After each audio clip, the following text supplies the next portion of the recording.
Class.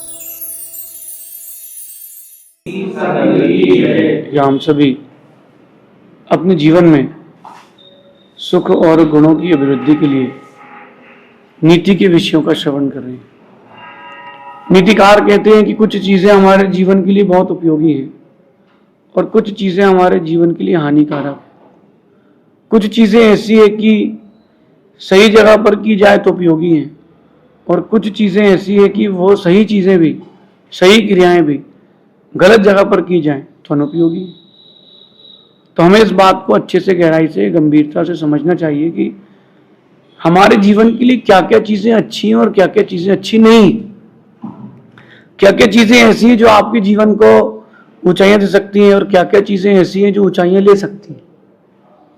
जिसमें कहते हैं कि राजनीति एक ऐसी चीज है जो ऊंचाइयां देती है, लेकिन मेरा मानना कुछ और है कि अगर राजनीति सही जगह की जाए तो ऊंचाइयां देगी और राजनीति अगर गलत क्षेत्र पर कर ली गई है तो नीचाइयां देगी। बहुत सारे एरिया ऑफ फील्ड्स हैं। आपके पास बिजनेस का एरिया है, एक आपके पास बिजनेस का एरिया है, फिर एक बार आपके पास स्टडीज का एरिया, एक रिलीजियस एरिया, एक सोशल एक्टिविटीज का एरिया है, एक आपकी पर्सनल लाइफ का एरिया है, और भी बहुत सारे ऐसे एरियाज होंगे जहां पर आप अपने दिन भर का क्रियाकलाप करते हैं। बात यह है कि राजनीति किस क्षेत्र पर हो और धर्म नीति किस क्षेत्र पर हो, समझने वाली बात कह रहा हूं। और ये बात समझने में जितनी देर लगेगी, संभलने में उतनी देर लगेगी। राजनीति करते हैं तो राज्य के लिए करें, कोई बात नहीं, वो आपका एक अलग एस्पेक्ट है। लेकिन अगर कोई धर्म क्षेत्र में राजनीति कर रहा है तो उसके लिए बड़ा गलत है। राजनीतिक क्षेत्र पर तो धर्म नीति चलेगी, बात समझना, मैं आपको बता रहा हूं। राजनीतिक क्षेत्र पर धर्म नीति तो चलेगी, लेकिन धार्मिक क्षेत्रों पर राजनीति कभी नहीं चलेगी।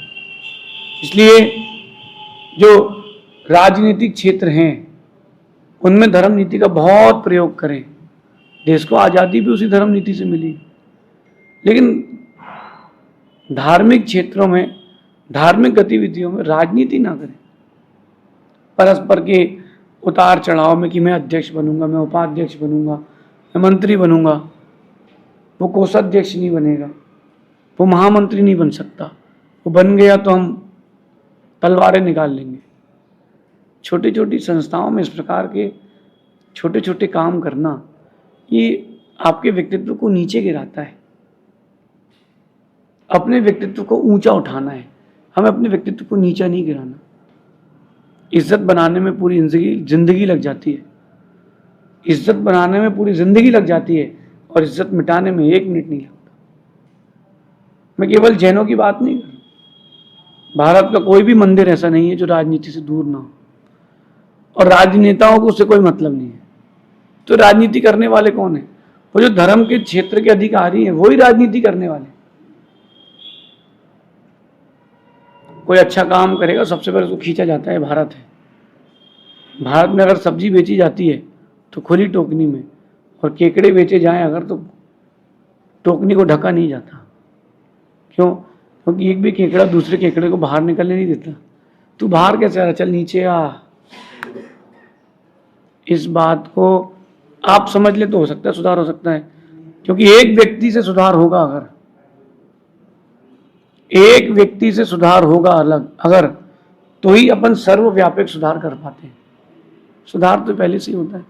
अगर मैं आप लोगों से एक बात करता हूं कि किसी ने सोशल मीडिया में अपना पेज बनाया है, समझना आप, सबसे पहला फॉलोअर कौन होता है?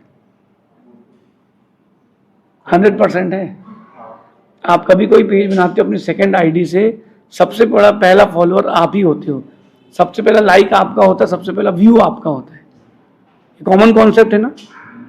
तो जब आपको पता है कि जब ऊपर उठना है तो उसमें सबसे पहला सहयोग आपका चाहिए, तो जब आपको पता ही है तो धार्मिक क्षेत्रों में सबसे पहला सहयोग अपना रखें, क्योंकि ऊंचे भी उनसे उठ पाएंगे, नहीं तो नीचे तो गिर जाएंगे। इसलिए मैं कह रहा हूं, आज बड़ा दिल करके कह रहा हूं कि बात उन्हीं लोगों को अच्छी लगेगी जो धर्म क्षेत्रों में राजनीति पसंद ना करते हैं, फिर राजनीति ना करते हो। जिनको धर्म क्षेत्रों में राजनीति करना पसंद है उनको ये बात पसंद नहीं आई। होता क्या है, आज मंदिरों में, संस्थाओं में, एनजीओज में थोड़ा सा एनजीओ बढ़ जाए, थोड़ी सी संस्था बढ़ जाए, सारे अपना उत्तराधिकार बनाने आ जाते हैं कि मैं करूंगा, मैं राज्य करूंगा, मेरी संस्था है, मैं हूं। और फिर वहां पर षड्यंत्र रचे जाते हैं। मैंने कहा था ना, पहले यंत्र काम करते थे, अब षड्यंत्र काम करते, पहले यंत्र काम करते थे। अब वो ऐसा माहौल बनाया जाता है कि नहीं, इसको कैसे गिराया जाए। अरे दूसरों को गिराने की अपेक्षा खुद को उठाना सीखे। दूसरों की बुराइयां देखने की अपेक्षा अपनी बुराइयां देखना सीखे। कमियां तो हर किसी में है। अगर आप कमी देखते रहोगे, धर्म क्षेत्र में राजनीति करते रहोगे, बुरे दिन जल्दी आएंगे, बुरे दिन जल्दी आएंगे, अच्छे दिन जल्दी जाएंगे। थोड़ा सा संभल के चलें। जहां जो क्रिया करना हो करें। मैं ये नहीं कह रहा हूं कि राजनीति बुरी है, राजनीति बहुत अच्छी है, सीखना चाहिए, लेकिन राजनीति का प्रयोग धर्म क्षेत्र में नहीं करना चाहिए। हाँ, धर्म नीति का प्रयोग राजनीति के क्षेत्र में करना चाहिए। मैं आपको एक बात बताता हूं।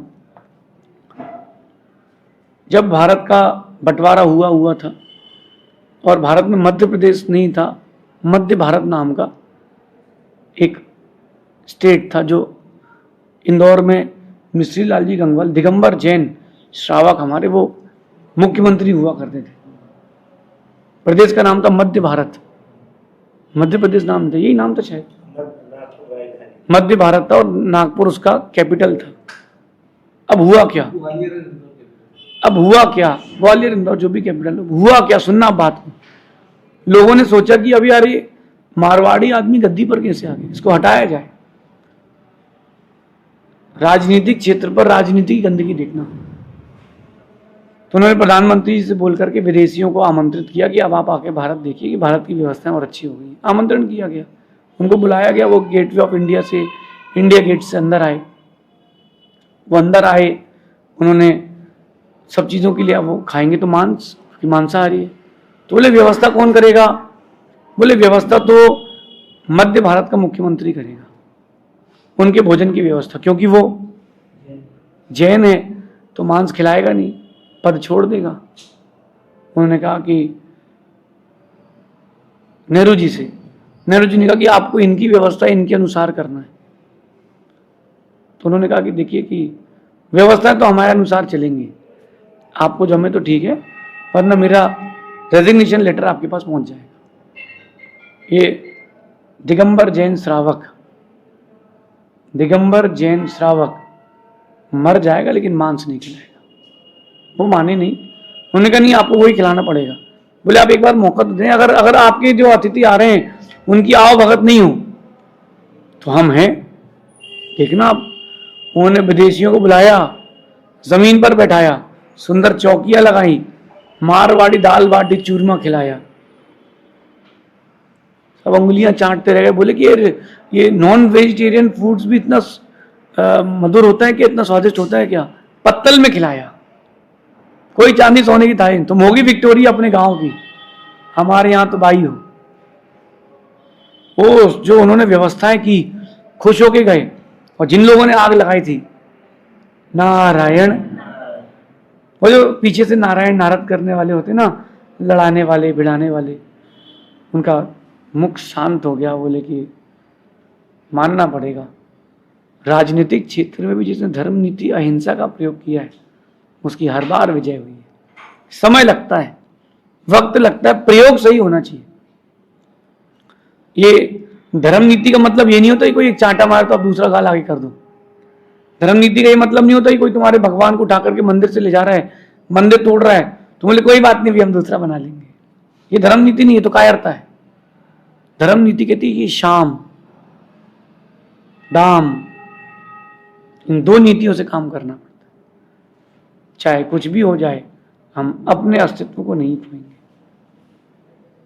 जो धर्म को बढ़ाए वो धर्म नीति, जो राज्य बढ़ाए वो राजनीति। आजकल क्या हो रहा है, धर्म क्षेत्र पर लोग भरपूर राजनीति कर रहे हैं, मुझे पद चाहिए, मैं आगे बैठना चाहता हूं, बाकी कोई मतलब ही नहीं उसको कोई मतलब नहीं कि संस्था चले कि नहीं चले, कोई मतलब नहीं। मैं आज आप देखना भारत में जहां जहां चातुर्मास हो रहे हैं, छोटे हों बड़े हों,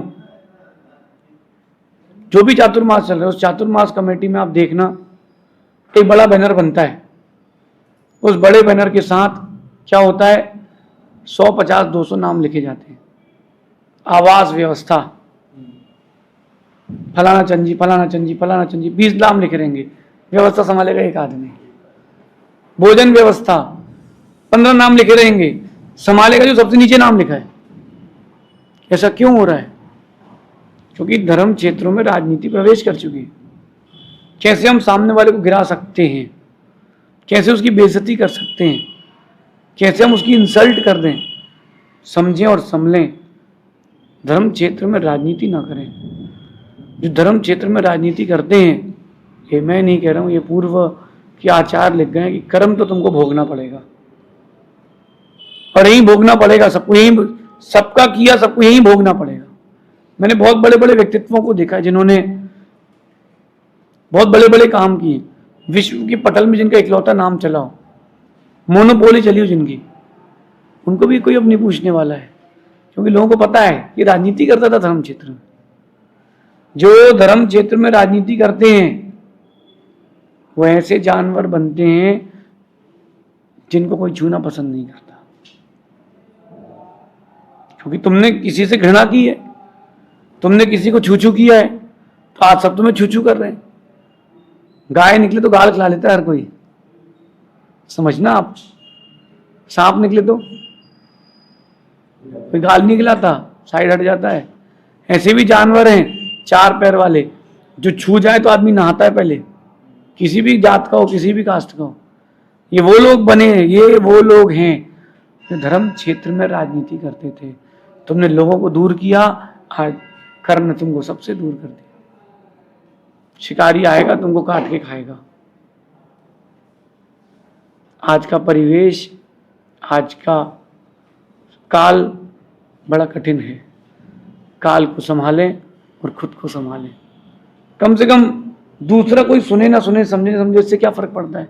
हम तो समझ सकते हैं, हम तो संभल सकते हैं, हम तो कम से कम राजनीति नहीं करें, कम से कम धर्म के क्षेत्र में तो नहीं करें। ये बात मैं इसलिए कह रहा हूँ आज, क्योंकि मैं भारत के बहुत हिस्सों में घूमा हूँ। युवा पीढ़ी को एक बात बताना चाहता हूँ, मंदिर का अध्यक्ष कोई भी, उससे क्या फर्क पड़ता है, संस्था का अध्यक्ष कोई भी, उससे क्या फर्क पड़ता है। काम हो रहा कि नहीं हो रहा वो देखो, काम हो रहा कि नहीं हो रहा देखो। अगर मैं भी, आजकल बहुत सारे कंपटीशन होते हैं, म्यूजिकल कंपटीशन होते हैं, तो म्यूजिकल कंपटीशन कराता है कोई अगर, तो वो भी देखता है कि यार हमारे जाति का आदमी ऊपर उठे, लोकल के आदमी को हम देंगे। क्योंकि मैं प्रैक्टिकल बता रहा हूँ, जो बेचारे म्यूजिकल कंपटीशन में बच्चे जाते हैं वो मुझे आके बताते हैं कि बोले महाराज जी, क्या साधु के अंदर भी अब क्या धर्म नीति नहीं बची है। 10 बच्चों ने अपना म्यूजिकल प्रेजेंटेशन दिया, जिसका सबसे खराब था उसको चूज किया गया। क्यों? क्योंकि वो महाराज जी के गोत्र का है, क्योंकि वो महाराज के भक्त का बेटा है। मैंने तो एक दृश्य देखा कि एक तरफ खड़े होकर के लोग फोटो खिंचा रहे हैं भगवान के सामने, और दूसरी तरफ से गरीबों को धक्का मारा जा रहा है। क्यों? भगवान के नहीं देख रहे क्या? तुम चिंता नहीं करो, भगवान सब देख रहा है। भगवान कहते हैं खेल 2 इंच का है। तुमने धर्म क्षेत्र में राजनीति की है, खेल 2 इंच का है। अभी समझ में नहीं आएगा, जिस दिन कर्म का तीव्र उदय आएगा सब बहा के ले जाएगा, सब बहा के ले जाएगा। आप लोगों ने भी केदारनाथ में बाढ़ आई थी और भी जगह तूफान आते, देखना आप, जो सीसीटीवी कैमरे से फुटेज आती है, व्यक्ति खड़ा है, कुछ भी नहीं है, और यूं एकदम से तूफान आया, बाढ़ आई, पूरा घर इलाका 15 सेकंड में जो दुबई था वो दुबई हो गया। कितने सेकंड में? ऐसे ही खेल 2 इंच का है। आप कितनी कर लें, आप कितनी आपको अच्छा प्रेजेंट कर लें, खेल 2 इंच का है। जिस दिन कर्म का उदय आएगा उस दिन किसी की नहीं चलेगी, और जिस दिन कर्म की चलती उस दिन किसी की नहीं चलती। अपने आप में परिवर्तन लाएं, अपने आप में परिवर्तन लाएं। हम कैसा परिवर्तन लाना चाहते हैं? हम अपने आप में धर्म नीति का परिवर्तन लाना चाहते हैं। जितना आप अधिक धर्म नीति पर आएंगे, उतना आप अधिक पाप से बच पाएंगे। मैं आपको एक बात बताता हूं, ये मेरा निजी मानना है कि धर्म में, धर्म को राजनीति से बचा के रखें, धर्म की रक्षा राजनीति से करें, लेकिन धर्म के क्षेत्र में राजनीति ना करें। जो लोग सरल होते हैं, छोटे सरल स्वभावी लोग होते हैं, उनको बड़ा दुख लगता है कि बोले यार कैसे लोग हैं, क्यों कर रहे हैं, क्या जरूरत है करने की, किसको दिखाना है, किसको बताना है, और क्या मिल जाएगा। भारत को, विश्व को जीतने वाला सिकंदर कोई नाम लेने वाला नहीं है भाई। विश्व को जीतने वाला सिकंदर, उसका कोई नाम लेने वाला नहीं है। उसकी पीढ़ी कोई नाम बता दे। अब हिटलर कोई नाम लेने वाला नहीं है। कर लो आप राजनीति, खेल 2 इंच का है। एक बच्चे ने आकर के मुझसे पूछा कि महाराज जी, ये लोग राजनीति करते हैं, पाप के काम करते हैं, और ये रोज हर दिन ऊपर उठते हैं, पैसा बढ़ रहा है, नाम बढ़ रहा है, साधु भी उन्हीं को आशीर्वाद देते हैं, दोनों हाथ उठा उठा के। तो बोले ऐसा क्यों हो रहा है? मैंने उसको कहा बेटा खेल 2 इंच का है, एक गड्ढा खोद, उसमें उतर जा, 6 फीट का गड्ढा खोद, तू उसमें उतर जा, कमर तक पानी रहेगा ना, तुझे कोई एहसास नहीं होगा। तू खेलेगा, गर्मी का मौसम है, गर्मी, कंधे तक पानी आएगा, तू खेलेगा, गर्मी का मौसम है। गले तक पानी आएगा, तुझे घबराहट होगी, अब तेरी गर्मी उतरेगी। जहां होंठ के ऊपर पानी गया, खेल खत्म है। खेल 2 इंच का है, खेल इस 2 इंच का है। यहां तक पानी नहीं दिखता, पानी यहां के बाद दिखता है। जब भी कोई धर्म के क्षेत्र में राजनीति करे, धीरज रखना, खेल 2 इंच का है। भगवान सबका सबको यही दिखाएगा। जिसने अच्छे कार्यों में विघ्न दिया है, भगवान कहते हैं कि तुम धीरज रखो, सारा पुण्य इकट्ठा करके उसको एक साथ बहाएंगे। एक व्यक्ति के पास बहुत पैसा था, वो अपना पैसा इकट्ठा करके सब घर आया, पैसा उसने घर पे रखा। उसी दिन उसने पूरा पैसा घर पे रखा, पूरी प्रॉपर्टीज की पेपर घर पर लाकर लॉकर से रखे, उसी दिन आग लग गई, उसी दिन सब जीरो हो गया। 2 नंबर, 1 नंबर, सब 4 नंबर के हो गए, सब खत्म, एक रात में डाटा खत्म। आदमी बापा ठेला लगा रहा है चाय का। समझें और समझें, धर्म क्षेत्र में राजनीति ना करें। करना हो आपको राजनीति, आपको बाहर करना हो, खूब करें। तुम अध्यक्ष बनो, मंत्री बनो, प्रधानमंत्री बनो, तुम्हें जो बनना है करो। कम से कम धर्म के क्षेत्र को तो छोड़ दें, क्योंकि जो छोटे मोटे बेचारे धर्मात्मा लोग रहते हैं वो दुखी हो जाते हैं, और इन धर्म क्षेत्र में राजनीति करने वालों का वो धर्म ही छोड़ देते हैं। थोड़ा थोड़ा प्रयास करके अपने आप को बदलना प्रारंभ करें। एक दिन ऐसा आएगा कि आप राजनीतिक क्षेत्र में ही राजनीति करेंगे, धार्मिक क्षेत्र में नहीं करेंगे। और जो करता हो उसको बाहर कर दें। मतलब भैया एक ही जगह तो शांति की बची है पंचम काल में, कम से कम उसको तो बचा के रखें, ऐसा समझना। शेष आगे देखेंगे। भगवान महावीर स्वामी की नीति क्लास।